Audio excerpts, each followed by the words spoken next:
नमस्ते दोस्तों, ये वीडियो में हम लोग सीखेंगे कि मार्केट में ये जो रेंज बाउंड का माहौल बन चुका है और यहाँ पर जो अप डाउन्स के मोमेंटम देखने को मिल रहे हैं, उसके पीछे साइकोलॉजी पॉइंट ऑफ व्यू से क्या रीज़न है, प्लस ओपन इंटरेस्ट और एफआईआई का जो डेटा हम लोगों को देखने को मिल रहा है उसको किस तरीके से इंटरप्रेट करना है, और कल के दिन price action point of view से हम लोगों को कौन से लेवल बेस्ट रहेंगे।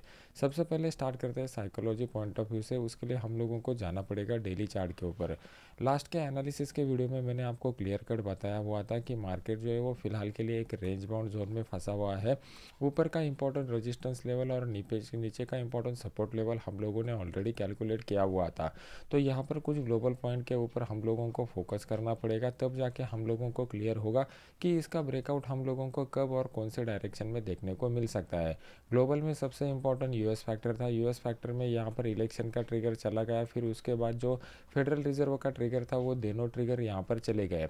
अभी यूएस मार्केट में अपसाइड का मोमेंटम हम लोगों को देखने को मिल रहा है, और यूरोप मार्केट में भी देखेंगे तो वहाँ पर भी अपसाइड का मोमेंटम देखने को मिल रहा है।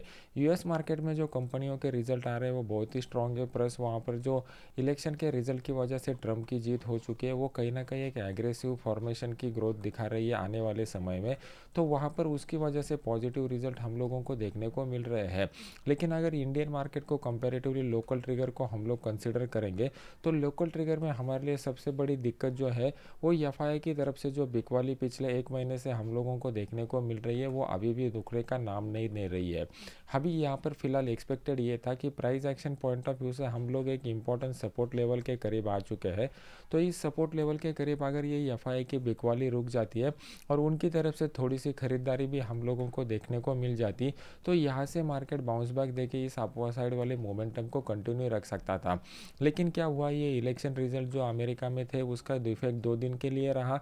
मार्केट ने एक अपसाइड का मोमेंटम दिखाया, फिर एफआई ने यहाँ पर दोबारा बिकवाली कर दी और मार्केट नीचे आ गया। आज के दिन अगर आप देखोगे तो यहाँ पर मार्केट जो था वो गैप डाउन के साथ ओपन हो गया था, लेकिन उसके बाद जो शार्प रिकवरी हम लोगों को देखने को मिल चुकी थी वो कहीं ना कहीं कॉन्फिडेंस बढ़ाने वाली थी। लेकिन अगर आप ओपन इंटरेस्ट का डेटा देखते हो तो ओपन इंटरेस्ट के डेटा में क्लियर कट दिखाई दे रहा था कि ऊपर की साइड के कॉलम पर अच्छी खासी राइटिंग हो चुकी थी। उसकी वजह से मार्केट ने एक डाउन साइड का बड़ा मोमेंटम जहां से स्टार्ट किया था, ऑलमोस्ट उसी पॉइंट से दोबारा डाउन साइड का मोमेंटम यहाँ पर स्टार्ट हो चुका है। यह हमें कहीं ना कहीं इंडिकेट कर रहा है कि बड़े प्लेयर जो है वो बड़े प्लेयर कौन सा भी अपसाइड का अगर मोमेंटम होता है तो वहाँ पर बिकवाली करने के लिए इस्तेमाल कर रहे हैं। मतलब जो हम लोगों को ऊपर की साइड में बिकवाली देखने को मिल रही है, ये कहीं ना कहीं इंडिकेट कर रही है कि डेली चार्ट के ऊपर जो मार्केट में मेन ट्रेंड बना हुआ है, मार्केट फिलहाल उसको फॉलो करने की कोशिश करेगा, और जहां पर भी काउंटर एक्टिव मोमेंटम आ जाएगा वहां पर ऊपर की साइड में रेजिस्टेंस लेवल के करीब हम लोगों को डाउन साइड का अपॉर्चुनिटी देखने को मिलेगा। कल के एनालिसिस के वीडियो में हम लोगों ने डिस्कस किया हुआ था कि ये जो डाउन साइड के मोमेंटम के बाद यहाँ पर रेंज बाउंड सिनेरियो बन चुका है। इस रेंज बाउंड सिनेरियो का अगर डाउन साइड का मोमेंटम आएगा तो इस डाउन साइड को मार्केट कंटिन्यू रख सकता है, और अगर अपसाइड का मोमेंटम आ जाएगा तो यहाँ पर प्रोबेबिलिटी कम रहेगी, तो हम लोग यहाँ पर ज़्यादा इंटरेस्टेड नहीं रहेंगे। अभी मार्केट में यहाँ पर अपसाइड मोमेंटम और डाउन साइड मोमेंटम दोनों मोमेंटम इंडिकेट किए हुए हैं। तो कल के लिए बेस्ट अपॉर्चुनिटी कहाँ पर देखने को मिलेगी, पहले उसको समझने की कोशिश करते हैं। अभी हमारे लिए इंपॉर्टेंट क्या है कि मार्केट में जो अपॉर्चुनिटी वाला जोन बन जाएगा, उस अपॉर्चुनिटी वाले जोन को कंसिडर करना है कि किस तरीके से उसको यूज़ कर सकते हैं। नीचे की साइड में हमारे लिए जो इंपॉर्टेंट सपोर्ट लेवल निकल करके आ रहा है वो 24,090 का है। अगर कल के दिन मार्केट इस लेवल को डाउन साइड की तरफ ब्रेक करता है तो एक डाउन साइड का मोमेंटम हो सकता है जो मार्केट को 24,000 के करीब लेके जा सकता है। आज के दिन अगर आप लोग देखोगे तो मार्केट यहाँ पर ब्रेकआउट के बाद एक 100 पॉइंट नीचे का मोमेंटम दिखाया, और फिर 24,000 के बाद यहाँ पर जो राइटर्स लोगों ने अपसाइड के पोजीशन बनाए हुए थे उसके बाद एक स्ट्रॉन्ग मोमेंटम हो गया, ऑलमोस्ट 300 पॉइंट मार्केट ऊपर चला गया है। लेकिन यहाँ पर एक बात के ऊपर आपको फोकस करना पड़ेगा, जब भी मार्केट में technically price action point of view से हम लोगों को कौन सा भी इंपॉर्टेंट सपोर्ट लेवल को मार्केट रिस्पेक्ट करता हुआ दिखाई देता है, तो उसके साथ साथ कुछ न्यूज़ इवेंट ऐसा होना चाहिए, वो चाहे लोकल मार्केट में हो या फिर ग्लोबल मार्केट में हो, जो इस सपोर्ट को कंसिडर करने के लिए हम लोगों को एक स्ट्रॉन्ग पॉजिटिव सेंटिमेंट वाला न्यूज़ यहाँ पर दे दे। लेकिन ऐसा कुछ भी न्यूज़ नहीं आ रहा है। डेटा पॉइंट ऑफ व्यू से अगर आप लोग देखोगे तो कल के दिन हम लोगों को जो सीपीआई का आंकड़ा आने वाला है वही एक इंपॉर्टेंट ट्रिगर है, अदरवाइज कुछ भी बड़ा इंपॉर्टेंट ट्रिगर लोकल मार्केट में नहीं है। तो मार्केट प्राइस प्राइस एक्शन को फॉलो करेगा ऐसा लग रहा है। अगर डाउ जोन्स का मोमेंटम आज के दिन पॉजिटिव रहता है तो हाई प्रोबेबिलिटी है कि कल के दिन अपना मार्केट गैप अप के साथ खुल जाएगा, और गैप अप के साथ खुलने के बाद ये 24,244 का जो लेवल है, यहाँ से दोबारा मार्केट में डाउन साइड का मोमेंटम हम लोगों को देखने को मिल सकता है। यह एक इंपॉर्टेंट रेजिस्टेंस लेवल की तरह काम करेगा, और ऊपर की साइड में दोबारा जो रेजिस्टेंस लेवल मार्केट को मिलने वाला है ये 24,333 का लेवल है। ये दोनों लेवल के करीब मार्केट जब आएगा तो दोबारा एक से एक बार मार्केट में प्रॉफिट बुकिंग स्टार्ट हो जाएगा, या फिर डाउन साइड के पोजीशन बनने स्टार्ट हो जाएंगे। मार्केट अगर गैप डाउन के साथ खुलता है, जिसकी आशंका थोड़ी कम है क्योंकि यूएस में पॉजिटिव कारोबार होने की आशंका है, तो गैप डाउन के साथ खुलने के बाद ये जो 24,090 का जो लेवल है ये दोबारा एज ए रेजिस्टेंस की तरह एक्ट कर सकता है, और फिर इस डाउन साइड के मोमेंटम को कंटिन्यू कर सकता है। मार्केट में अभी भी मैं अपसाइड के पोजीशन के लिए ज़्यादा प्रोबेबिलिटी नहीं कंसिडर कर रहा हूँ, क्योंकि ओवरऑल जो मार्केट में ट्रेंड बना हुआ है वो डेली चार्ट के ऊपर हम लोगों को डाउन साइड का ट्रेंड बनता हुआ दिखाई दे रहा है।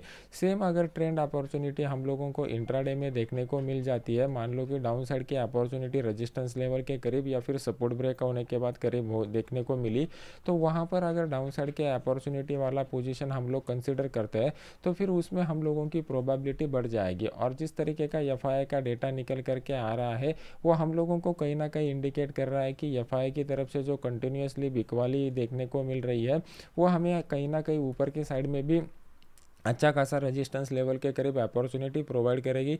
तो हम लोग सिर्फ और सिर्फ इसी अपॉर्चुनिटी के ऊपर फोकस करेंगे। अगर वन साइडेड 200-300 पॉइंट का भी मोमेंटम होता है तो टाइम बिंग के लिए इसको इग्नोर कर दीजिए। अगर लाइव मार्केट में कुछ अच्छा अपॉर्चुनिटी मुझे देखने को मिल जाता है तो अपने फ्री वाले टेलीग्राम चैनल में मैं आपको अपडेट कर दूंगा, जिसका लिंक वीडियो के नीचे डिस्क्रिप्शन बॉक्स में मैंने डाला हुआ है। अभी देख लेते हैं कि बैंक निफ्टी हमें क्या इंडिकेट कर रहा है। बैंक निफ्टी में कल के एनालिसिस के वीडियो में मैंने आपको बताया हुआ था कि मार्केट अगर यहाँ पर अपसाइड को ब्रेक करता है तो यहाँ पर प्रोबेबिलिटी थोड़ी ज़्यादा रहेगी, और फर्स्ट टारगेट जो हम लोगों ने डिस्कस किया हुआ था ये वाला लेवल था।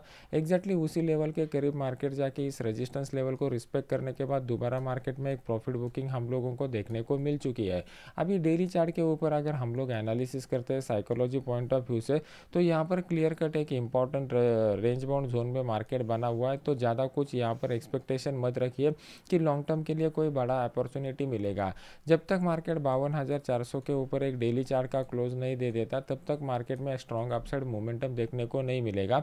और मार्केट में यहाँ पर जो इंपॉर्टेंट सपोर्ट लेवल इंट्राडे में बन चुका है, ये सपोर्ट लेवल का भी एटलीस्ट ब्रेकआउट अगर डाउन साइड की तरफ हम लोगों को मिल जाए 51,000 के नीचे, तो वो ये अच्छा खासा डाउन साइड का मोमेंटम दे सकता है। पहला टारगेट आप पकड़ के चलो कि ऑलमोस्ट 500 पॉइंट का मोमेंटम हम लोगों को यहाँ पर डाउन साइड में देखने को मिल जाएगा।